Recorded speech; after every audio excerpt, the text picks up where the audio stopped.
धार में कारम डैम का पानी तो कम हो चुका है, लेकिन सियासत तूफान पर है। विपक्ष न सिर्फ भ्रष्टाचार के गंभीर आरोप लगा रहा है, बल्कि पूर्व सीएम कमलनाथ ने कारम डैम और उसके आसपास के इलाकों का दौरा भी किया है। कमलनाथ के हवाई दौरे पर बीजेपी पलटवार कर रही है। पार्टी के प्रदेश अध्यक्ष वीडी शर्मा कह रहे हैं कि वो समस्या जानने नहीं, पर्यटन के लिए जाते हैं।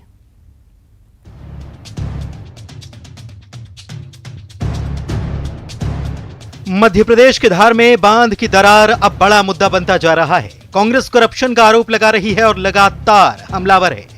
कांग्रेस खुद भी इस मामले की इंटरनल जांच में जुटी है। खुद पूर्व सीएम और पार्टी के प्रदेश अध्यक्ष कमलनाथ ने कारम डैम का दौरा किया और वहां जल संसाधन विभाग के अधिकारियों से बातचीत की। आसपास के इलाकों का हवाई दौरा भी किया।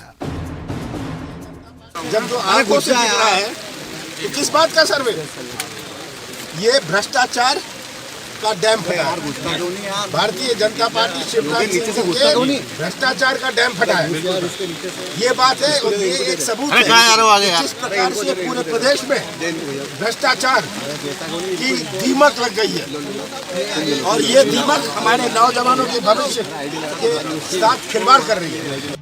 उधर कमलनाथ के दौरे पर बीजेपी प्रदेश अध्यक्ष तंज कस रहे हैं। कहते हैं कमलनाथ केवल आरोप लगाते हैं, वो समस्याएं जानने के लिए नहीं जाते, बल्कि पर्यटन के नजरिए से दौरा करते हैं।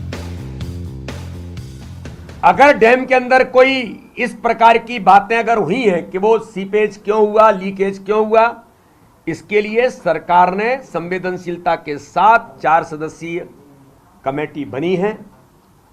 उसकी गंभीरता से जांच होगी। चाहे डैम बनाने वाले हों, चाहे डैम के अंदर मॉनिटरिंग करने वाले लोग हों या कोई भी अधिकारी हो, जो इसके लिए जिम्मेदार होगा उस पर कड़ी से कड़ी कार्रवाई होगी। कमलनाथ जी तो केवल ये झूठ और छल कपट की राजनीति में ही केवल वो विश्वास रखते हैं। कारम डैम में दरार से पैदा हुआ बड़ा खतरा भले ही टल चुका है, लेकिन सवाल यह कि इतना बड़ा संकट किसकी वजह से पैदा हुआ। कांग्रेस के लिए यह एक मुद्दा और पार्टी इसका सियासी माइलेज लेने में जुटी है। उधर जांच को लेकर शिवराज सरकार भी सख्त नजर आ रही है। सीएम ने मामले की जांच के लिए कमेटी बनाई है, जिसे 5 दिन में पूरी रिपोर्ट सबमिट करनी है। Bureau report, news 18। छत्तीसगढ़ में सरकारी कर्मचारियों का महंगाई भत्ता 6% बढ़ा दिया गया। छत्तीसगढ़ सरकार की ओर से इसे लेकर आदेश जारी हो चुके हैं।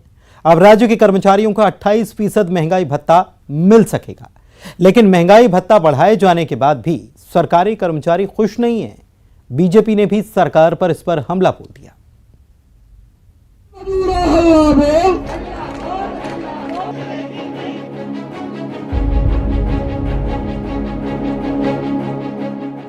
छत्तीसगढ़ में सरकारी अधिकारी कर्मचारी फेडरेशन की प्रस्तावित हड़ताल से एन पहले सरकारी कर्मचारियों का महंगाई भत्ता 6% बढ़ा दिया गया है।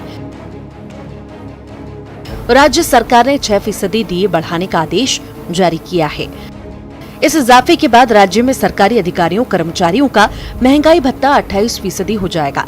बढ़े हुए डीए का भुगतान 1 अगस्त 2022 से किया जाएगा। 6% वृद्धि की गई है। अब जैसे जो वित्तीय स्थिति को देखते हुए 6% वृद्धि की गई है। आगे भी संभावना बनी रहेगी। लेकिन महंगाई भत्ता बढ़ाए जाने के बावजूद सरकारी कर्मचारी खुश नजर नहीं आ रहे। दरअसल राज्य के सरकारी कर्मचारियों ने केंद्रीय कर्मियों के बराबर 34% महंगाई भत्ता देने की मांग रखी थी, लेकिन अभी भी उन्हें सिर्फ 28% डीए मिलेगा। कुछ कर्मचारी नेता इसे नाकाफी बता रहे हैं। प्रदेश के कर्मचारियों को 12% डीए दिए जाने की जगह में 6% डीए दिए जाने का आदेश आज जारी हुआ है। यह अपर्याप्त है। पिछले 3 सालों से समय पर डीए नहीं दिए जाने से प्रदेश के कर्मचारी, अधिकारी और शिक्षकों को लाखों का नुकसान हो गया है। और विगत दिनों जो है प्रदेश में जो आंदोलन हुआ था, वह आंदोलन का मुख्य उद्देश्य यही था कि प्रदेश के कर्मचारियों को 12% जो डीए लंबित था उसको दिया जाए, जो लगभग 34% के आसपास था, और साथ ही साथ 7वें वेतनमान के समकक्ष जो है एचआरए देने की मांग थी। लेकिन सरकार जिस तरीके से प्रदेश के कर्मचारी, अधिकारी और शिक्षकों की उपेक्षा कर रही है, इससे पूरे प्रदेश के कर्मचारी, अधिकारी, शिक्षक हतप्रद है। उधर कर्मचारियों की नाराजगी देख बीजेपी को भी सरकार पर हमला बोलने का मौका मिल गया है। बीजेपी का कहना है कि राज्य सरकार चाहती तो केंद्र के समान महंगाई भत्ता दे सकती थी, लेकिन ये सिर्फ वादों की सरकार है। देखिए, जैसा अभी अजय जी ने कहा कि छत्तीसगढ़ में ऐसा कोई भी वर्ग नहीं है जो संतुष्ट हो। छत्तीसगढ़ का हर वर्ग असंतुष्ट है। केंद्र की सरकार 34% डीए दे रही है, छत्तीसगढ़ की सरकार 26% डीए दे रही है, 22% डीए दे रही है।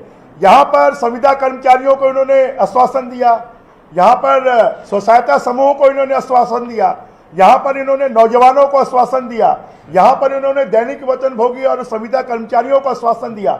आज सब सड़कों पर है। महंगाई भत्ता बढ़ाकर सरकार ने सभी कर्मचारियों की नाराजगी दूर करने की कोशिश जरूर की है, लेकिन अभी भी ऐसा होता नजर नहीं आ रहा।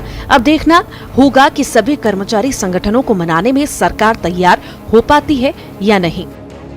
Bureau report, news 18।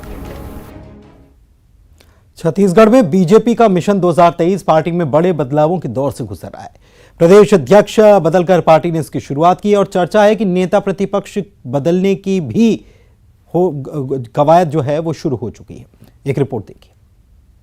हो गया है, बाकी जो होगा कल पता आपको लग जाएगा, बाकी चलता रहेगा। हम भी वही हैं, आप भी वही। कल जो होगा देखा जाएगा, ये बयान है छत्तीसगढ़ के नेता प्रतिपक्ष धर्मलाल कौशिक का। दरअसल कल का दिन छत्तीसगढ़ बीजेपी के लिए बेहद बड़ा होगा, क्योंकि बीजेपी अब छत्तीसगढ़ में बड़े बदलावों की शुरुआत कर चुकी है। चर्चा है कि नेता प्रतिपक्ष का चेहरा भी नया होगा। इसे लेकर बुधवार को बीजेपी विधायक दल की अहम बैठक होने जा रही है। इसमें नए नेता प्रतिपक्ष को लेकर फैसला हो सकता है। दरअसल प्रदेश अध्यक्ष बदले जाने के बाद से नेता प्रतिपक्ष बदले जाने को लेकर सरगर्मी तेज नजर आ रही है। नए नेता प्रतिपक्ष की रेस में कई बड़े नाम बताए जा रहे हैं। इस दौर में अजय चंद्राकर, बृजमोहन अग्रवाल, शिवरतन शर्मा और नारायण चंदेल भी हैं। बिलासपुर में बीजेपी की बैठक के बाद जब मीडिया ने मौजूदा नेता प्रतिपक्ष धर्मलाल कौशिक से ये सवाल पूछा तो उनका जवाब था कि कल जो होगा वो देखा जाएगा। देश का हो गया है, बाकी जो होगा कल पता आपको लग जाएगा, बाकी चलता रहेगा। हम भी वही हैं, आप भी वही। बीजेपी छत्तीसगढ़ में 2023 में हर हालत में कमल खिलाना चाहती है, इसलिए प्रदेश में राजनीतिक बदलाव तेज हो रहे हैं। बीजेपी के नए क्षेत्रीय संगठन मंत्री अजय जाम्बाल के बनने के बाद छत्तीसगढ़ में राजनीतिक कसावट तेज हो गई है। मिशन 2023 को लेकर छत्तीसगढ़ में बीजेपी नई ऊर्जा से उतरने वाली है, जिसके लिए पहले बीजेपी के प्रदेश अध्यक्ष को बदला और अब नेता प्रतिपक्ष के बदलने की बात सामने आ रही है। उधर प्रदेश अध्यक्ष बदले जाने के बाद अब नेता प्रतिपक्ष बदलने की चर्चा को संगठन मंत्री अजय जाम्बाल की चुप्पी भी हवा दे रही है। अजय जाम्बाल से जब मीडिया ने यही सवाल किया तो उनका जवाब था कि संगठन मंत्री इस बारे में बात नहीं करते हैं। संगठन मंत्री नहीं बोलते हैं। सर, अटल जी की हमारे बोलने वाले हमारे अध्यक्ष हैं, हमारे महामंत्री हैं, हमारे नेतागण हैं विधायक दल के। पूछिए जो पूछना है। बिलासपुर कैसा लगा, पहली बार आए? बहुत सुंदर लगा, छत्तीसगढ़ अति सुंदर लगा और सब अच्छा होगा भगवान की। पुण्यतिथि है सर, सब भला होगा, बस अटल जी की चौथी सब अच्छा होगा। कैसे भला होगा सर, कैसे भला होगा? हाँ, आज पुण्यतिथि पे सभी कार्यकर्ताओं ने पुष्प श्रद्धांजलि दी है। 23 में कैसे भला करेंगे? दरअसल छत्तीसगढ़ में बीजेपी ने प्रदेश अध्यक्ष विष्णुदेव साय की जगह अरुण साव को नया प्रदेश अध्यक्ष बनाया था।